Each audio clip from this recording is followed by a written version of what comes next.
Hello, I'm world building a species of insect that makes honey like bees, as well as probably some other colorful substances. Now, I like to inform my world building with real world research, and I want to see if it's even feasible to transfer honey making, whatever that entails, to a non-bee species. So let's do some research.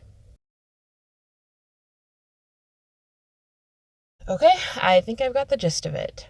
Basically, bees drink up nectar from flowers and store it in their honey stomach, or honey crop, where special enzymes start to break down the carbohydrates into simpler sugars. When they get to the hive, they do several rounds of regurgitation with other bees to move the honey closer to its storage space and get more water out over time. It's the world's weirdest fire brigade. The honey gradually thickens in the pass-along process, and after about 20 minutes or so, it's ready for packaging. Eventually, they deposit the thick soup into a lovely honeycomb hex and fan their wings to help even more water evaporate. When it's that classic honey viscosity, a house bee puts a cap on the cell for safe honey keeping. Food storage for winter. While I was researching, I came across a few cool side things that I want to share.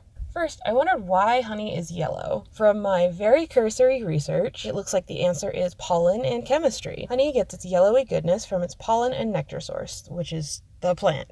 Different plant chemistry largely accounts for those huge differences in honey colors, especially among raw honey. As for where the pollen gets it, that seems to be a lot more complicated. One post I found on Chemistry Stack Exchange said compounds like polyphenols, flavonoids, and carotenoids, I hope I didn't entirely butcher those, have a high correlation with color. These things probably also help account for the differences in honey color. So there are technically as many flavors of honey as there are nectar-producing plants, because each one has a slightly different chemical makeup, and it is those impurities, plus the enzymes and other fun stuff getting into the honey, that gives it that flavor beyond just being sugar. Apparently, synthetic honey doesn't quite taste right because it doesn't have these impurities in it. That said, it is totally possible to make honey, or at least something similar, as long as you're okay not having those impurities that you can only get in the natural world. Here is a recipe, which recommends adding in things like rose petal or clover blossoms to give it some tasty planty goodness. I've collected a few more informative web pages if you want to learn more about bee biology and honey. I've dropped some links in the description.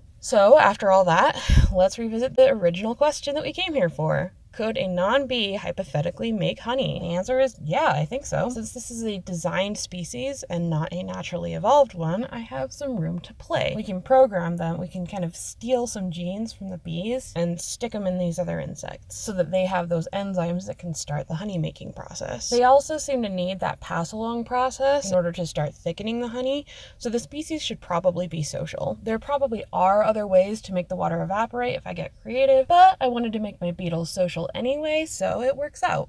Well, now I'm thinking about insect sociality, different dynamics, eusociality, structures built by eusocial insects, the whole thing. Definitely want to research that sometime, and I've still got to work out whether I want my beetles to be regular social or eusocial. So that is a research topic for another video.